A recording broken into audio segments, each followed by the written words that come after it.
Today we're going to be looking at integers and absolute value. So a couple quick definitions. Integers, those are going to be your positive and negative whole numbers. So if you're just counting like 0, 1, 2, 3, 4, 5, all of those are going to be integers. Also going to the left, things like -1, -2, -3, all of those are integers. So many of you are going to appreciate that for integers, you are not using any fractions or any decimals.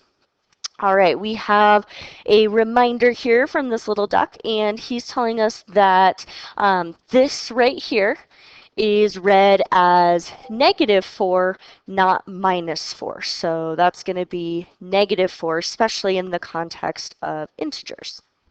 Okay, when we're looking at absolute value, that is going to be the distance from 0 on a number line. That's your definition of absolute value.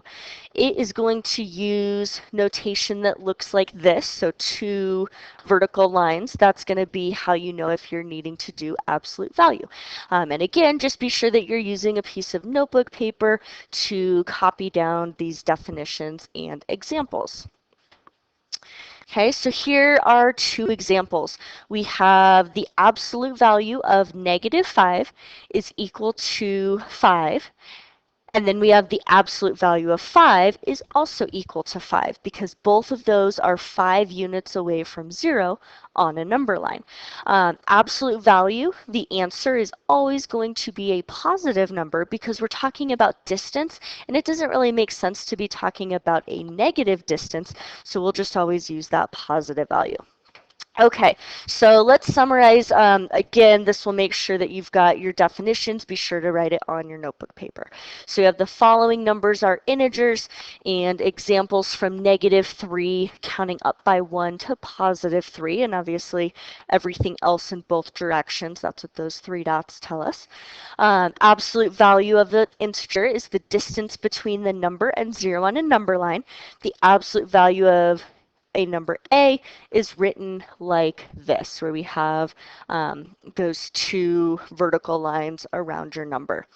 So down here, we have examples of the absolute value of -4 is equal to 4. And then we also have over here, the absolute value of 4 is also equal to 4. So just distance from 0 on a number line. All right, let's try an example here. So it says, find the absolute value of 2. I want you to take a moment and decide what you think that would be. Okay, 2 is 2 units away from 0 on the number line, so the absolute value of 2 would just be equal to 2. Okay, next example, find the absolute value of -3, and we can see on the number line there that you can count how many units -3 is from 0. And then I could say the absolute value of -3 is equal to +3. So it's always going to be a positive answer for absolute value. All right, now it says find the absolute value of each one. Go ahead, pause for a moment, decide what the answers to numbers 1 through 4 would be, and then hit play when you're ready to move on. All right, number 1, the absolute value of 7 is equal to 7. The absolute value of -1 is equal to 1. The absolute value of -5 is equal to 5, and the absolute value of 14 is equal to 14. So again, absolute value always has a positive answer because it represents a distance. Okay, next we are going to be comparing some numbers. So let's do a quick reminder of our comparing symbols. We have this one, which means equal to. We have this one, which means less than, and we have this one, which is greater than. So we're going to be choosing one of those 3 symbols to compare the numbers that are given. Okay, so it says compare 1 and the absolute value of negative 4. So I'll write those two values. 1 is really just equal to 1, and the absolute value of negative 4 is equal to 4. So I'm going to use my less than symbol, and right here I have my final answer. So I would say that 1 is less than the absolute value of negative 4.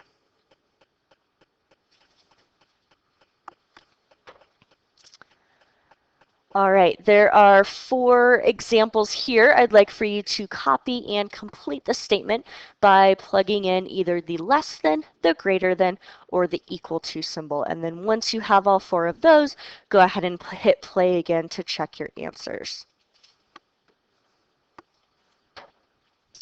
All right, on the one labeled number 5, the absolute value of negative 2 is really equal to 2, and negative 1 is just negative 1. There's no absolute value, so we're not going to do anything there.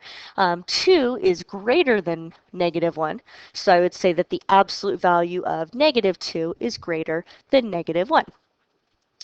Okay, moving over here to number 6, negative 7 is just negative 7. The absolute value of 6 is equal to 6, and any negative is going to be less than any positive, so we'll use the less than symbol there. Number 7, the absolute value of 10 is 10. This one is just 11, and so we'll use that less than symbol. And so you might be noticing that on each of these I'm writing the value underneath the way that it's written, whether it's absolute value or not. And that can just make it a little bit easier to compare because you'll just have regular numbers instead of things that are in absolute value symbols. All right, number 8, last one like this. We just have regular 9. The absolute value of negative 9 is also 9, and so we would use the equal sign there to compare those. Okay, for our next ones, this is really going to be a way for you to show how well you understand absolute values. So we're going to be ordering these from least to greatest. Now, it is important that when you rewrite the list, you keep the notation the same. So for that first number, it says absolute value of negative 34. I'm going to make sure that in my final list, I still include those absolute value symbols and that negative, even though it's really equal to positive 34, but I'm keeping the original notation in my final list. So here is what that looks like. I'll start with this first one. So I will do kind of the same thing where I'll just jot down what each of these would be equal to. This one's still negative, that would be positive 20, and that would be positive 11 after I do absolute value. Okay, the smallest number in that list is going to be negative 17. So I'm going to list that one first. Okay, keeping that negative there.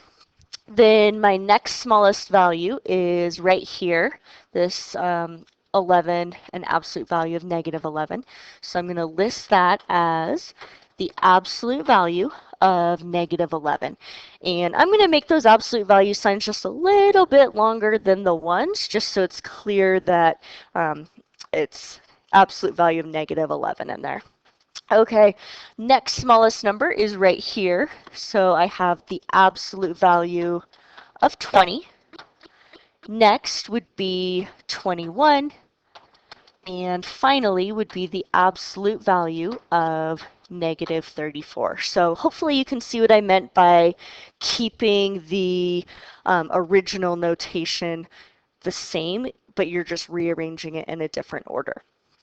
Okay, go ahead and give this second one a try. Pause it until you're ready, and then hit play when you're ready to check your answer.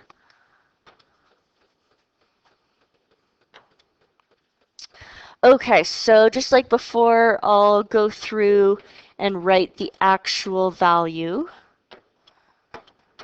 So those are my 5 values to put in order. I want you to picture a number line when we're deciding which one is smallest. So you do have access to a number line in your math workbook. That might be something that you want to look at.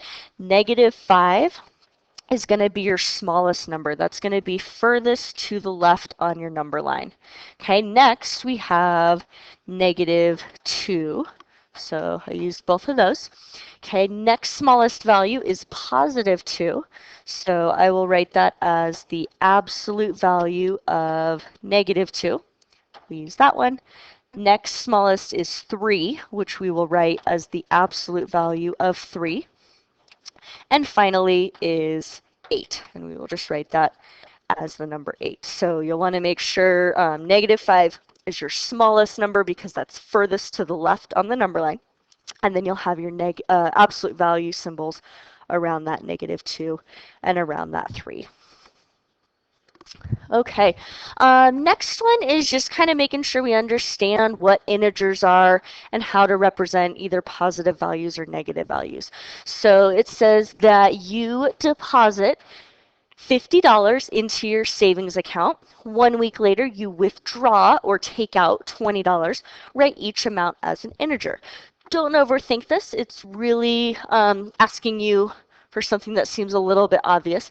Depositing $50 would be putting $50 into your account, so that would just be represented as positive 50. Okay, withdrawing $20 is taking out, so that was meant to be a subtraction sign, taking out $20, so that would be represented by the integer negative 20. That is all you need to do, is just to write each amount as an integer, and you're done. You don't have to do anything else with that. All right, one more like that example. Take a moment, read what it says, answer it, and then hit play when you're ready. Okay, so it says you go down 8 floors in an elevator. Your friend goes up 5 floors in an elevator. So going down 8 floors would be negative 8. Get this to work. And going up 5 floors would be positive 5. So we have those two integers, negative 8 and 5. That's all you need to do for something like that. Okay, so in this video we talked about both integers and absolute value. Remember that integers are going to be numbers that do not include fractions or decimals. They can be negative. Also, it includes 0, as you see listed there. 0 counts as an integer. Absolute value is distance from 0 on a number line, and you're going to use vertical lines to represent that you want absolute value. All right, thank you for watching.